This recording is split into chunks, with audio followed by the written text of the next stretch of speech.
Hello everyone, welcome back to my channel. आज की video में हम आगे टॉपिक्स पर बात करेंगे, क्योंकि अगर आप एनसीईआरटी पढ़ रहे हो तो वो पूरी पढ़ने की ज़रूरत नहीं है। आप अगर एज ए कॉम्पिटिटिव एग्ज़ाम्स की तैयारी कर रहे हो तो ऑब्वियसली हमें जो मेन पॉइंट्स होते हैं, जो समराइज़ करके दिए हुए हैं, वही पढ़ने की ज़रूरत है, जो हमारे एग्ज़ाम पॉइंट ऑफ व्यू के लिए बहुत ज़्यादा इंपॉर्टेंट है। दूसरी चीज़, एनसीईआरटी एक बार पढ़ने से समझ नहीं आने वाली, उसको 2 से 3 बार आपको पढ़ना ही पड़ेगा। ये सारे एनसीईआरटी बेस्ड ही हैं, उसमें जो इंपॉर्टेंट फैक्ट्स हैं, जो चीज़ें हैं, वो इस पीडीएफ में हैं। हम साइंस के पीवाईक्यू कर चुके हैं, जो एचएसएससी के द्वारा पूछे गए थे। कॉमन क्वेश्चन भी थे और थोड़े टफ लेवल के क्वेश्चन भी थे 2014 से लेकर 2024 तक के। इसके अलावा मैंने आपको ये यहाँ पर जो इंपॉर्टेंट फैक्ट्स हैं, इनकी भी वीडियो प्रोवाइड मैं करा रही हूँ और करवा भी दी है, तो वो जाके देख लीजिएगा। आज हम बात करेंगे गोलीय दर्पण के बारे में। जैसे मैंने आपको बताया था कि जो समतल दर्पण होता है, या जो अगर हम बोले कि प्लेन मिरर जो होता है, उसमें क्या होता है कि वस्तु के आकार का ही क्या बनता है, आपका चित्र बनता है, वर्चुअल बनता है, रियल नहीं बनता है। वो चीज़ मैंने आपको बताई थी। अगर दो पारदर्शी शीशों को आमने सामने रख दे तो उसमें इन्फिनिटी तक आपकी पिक्चर्स बनती चली जाती हैं, या इमेजेस बोलेंगे। नेक्स्ट हम बात करते हैं कॉन्वेक्स और कॉन्केव मिरर की, जो कि बहुत ज़्यादा इंपॉर्टेंट टॉपिक है। आपको पता होना चाहिए कि कन्वेक्स मिरर किस तरीके से बनता है और कॉन्केव मिरर किस तरीके से बनता है।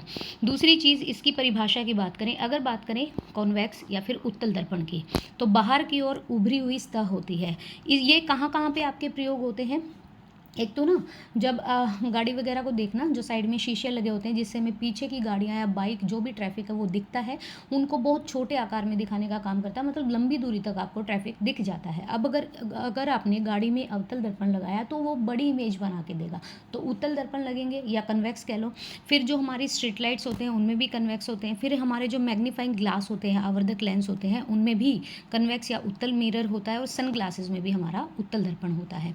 बात करें अवतल दर्पण की, जिसे कनकेव मिरर कहा जाता है, तो ये अंदर की ओर मुड़ी हुई सतह से परिवर्तित होता है। ध्यान रखिए, देखो कनकेव की थोड़ी स्पेलिंग बड़ी है तो अवतल 4 अक्षरों का, और कन्वेक्स की स्पेलिंग छोटी है तो उत्तल छोटा आएगा। कनकेव मिरर का कहाँ कहाँ पे यूज़ होता है, मैं आपको बता दूं। जो आपकी टॉर्च होती है या वाहनों की जो हेडलाइट है, ध्यान रखिएगा, गाड़ी के साइड मिरर में आपका उत्तल दर्पण या कन्वेक्स होगा, और जो हेडलाइट है उसमें आपका अवतल दर्पण होगा। वो चीज़ों को इमेज या फिर उसको हाईलाइट्स करके दिखाता है। दूसरा, अगर हम दांत वाले डॉक्टर के पास जाते हैं तो ऑब्वियसली वो कनकेव मिरर का यूज़ करेगा, ताकि उसको अंदर तक बड़ी बड़ी चीज़ें दिखे। फिर आपका जो शेविंग मिरर होता है, जो भाई लड़के वगैरह दाढ़ी वगैरह बनवाने जाते हैं, तो वो आपका कनकेव मिरर होता है। सौर भट्टी, सोलर फ्लोरेंस में भी।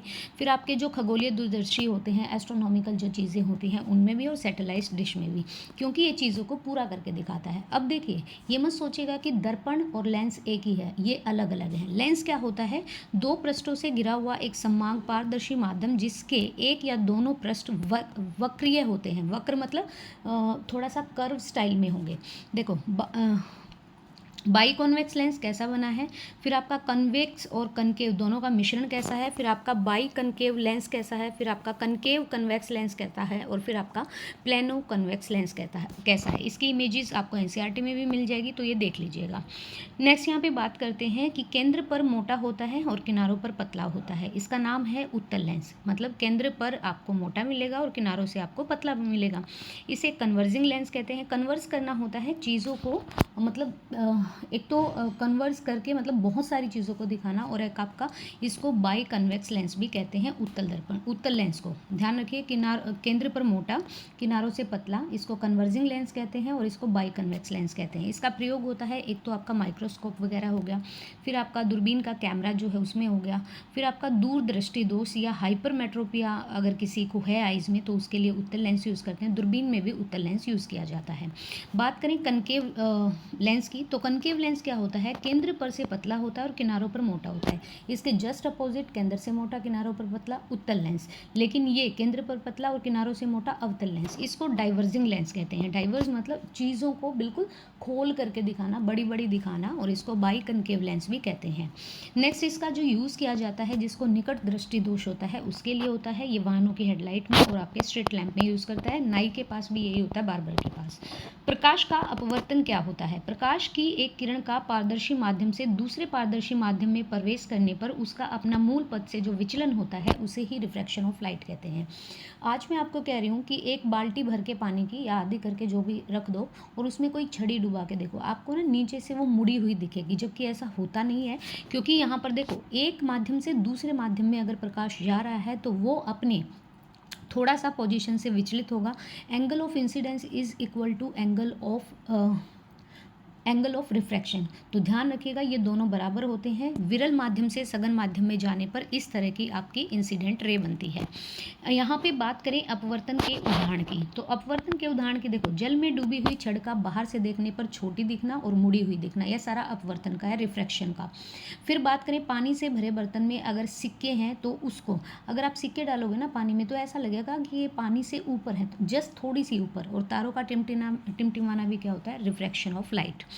रिफ्रैक्टिव इंडेक्स किसे कहते हैं, एक ये देख लीजिएगा, प्रकाश का प्रकीर्णन क्या होता है, स्कैटरिंग ऑफ लाइट। आप पूरा ना रूम बंद कर दीजिए, कुछ भी कर दीजिए, प्रकाश की किरणें आपको मिल ही जाएंगी। क्योंकि जो हमारा लाइट होता है उसका थोड़े थोड़े जो हमारे डस्ट पार्टिकल्स होते हैं वो भी आपको दिखेंगे। तो माध्यम में निहित अलग अलग पदार्थों के कणों से टकराकर प्रकाश का सभी दिशाओं में फैलना ही क्या होता है, स्कैटरिंग ऑफ लाइट। इसका फॉर्मूला होता है प्रकाश का प्रकीर्णन, इसका फॉर्मूला जो होता है 1 वेवलेंथ की पावर, यहाँ पे क्या दिया हुआ है 4। तो ध्यान रखिए, आकाश और समुद्र का नीला रंग भी क्या होता है, रिफ्रैक्शन के कारण होता है। जो हमारा सनराइज होता है या सनसेट होता है, सूर्यास्त और सूर्योदय के समय जो हमें सूर्य का लाल रंग दिखाई देता है वो भी रिफ्रैक्शन ऑफ लाइट के कारण है। अब रिफ्रैक्टिव इंडेक्स क्या होता है, अपवर्तनांक किसे कहते हैं, निर्वात में प्रकाश की चाल का किसी माध्यम में प्रकाश की चाल से अनुपात। निर्वात में आपको पता है कि प्रकाश जो है उसकी चाल, अपवर्तनांक यहाँ पर इज इक्वल टू निर्वात में प्रकाश की चाल और माध्यम में प्रकाश की चाल, ये दोनों अलग अलग होती हैं। प्रकाश और ध्वनि को मिक्स मत कर दीजिएगा, निर्वात में प्रकाश की चाल सबसे ज़्यादा होती है। माध्यम का अपवर्तनांक जितना अधिक होगा उसमें प्रकाश की चाल उतनी ही कम होगी और इसको म्यू से डिनोट करते हैं। नेक्स्ट यहाँ पे बात करें टोटल इंटरनल रिफ्लेक्शन की। किसी सघन माध्यम से विरल माध्यम में जाने पर जो आपका रेयर टू डेंसर होता है, तो अगर किसी डेंसर से आप रेयर में जा रहे हो तो इसमें प्रकाश किरण आपकी इंसिडेंट रे क्रिटिकल एंगल से ज़्यादा होने पर जो हमारी रे होती है उसका सघन माध्यम के पृष्ठ से परावर्तित होकर वापस लौट आना। यहाँ पे आप देख सकते हो, अगर यहाँ पर विरल माध्यम है तो रिफ्रैक्टिव एंगल जो है वो 90 और यहाँ पर सघन माध्यम है तो आपतित किरण परावर्तित किरण के बराबर होती है। यहाँ पे मैं अगर बात करूँ कि भाई प्रकाश का इंटरफेरेंस ऑफ लाइट क्या होता है, समान आवर्ती की दो प्रकाश तरंगों के किसी माध्यम में समान दिशा की ओर जाने पर उसके अध्यारोपण के फलस्वरूप प्रकाश की तीव्रता में जो परिवर्तन होता है उसे ही इंटरफेरेंस ऑफ लाइट कहते हैं। जैसे साबुन के बुलबुले और जल की सतह पर फैले तेल की परत का रंगीन दिखना भी क्या होता है, हमारा इंटरफेरेंस ऑफ लाइट होता है। और सीडी और डीवीडी का रंगीन दिखना भी क्या होता है, इंटरफेरेंस ऑफ लाइट। अब डिस्पर्जन ऑफ लाइट क्या होता है, डिस्पर्जन का मतलब ये क्या होता है, अलग अलग जगह में बिखर जाना। किसी प्रिज्म में प्रकाश की किरण गुजारने पर उसका अलग अलग रंगों में विभाजन, जिसे हम विबग्योर से डिनोट करते हैं। इसको हमेशा बॉटम टू टॉप लेके चलना। विबग्योर मतलब वी पहले बैंगनी रंग वॉयलेट, फिर आपका इंडिगो जामुनी, फिर आपका ब्लू नीला, फिर जी ग्रीन हरा, वाई पीला येलो और ओ ऑरेंज नारंगी और आर रेड लाल। ये इस तरह का विबग्योर होता है।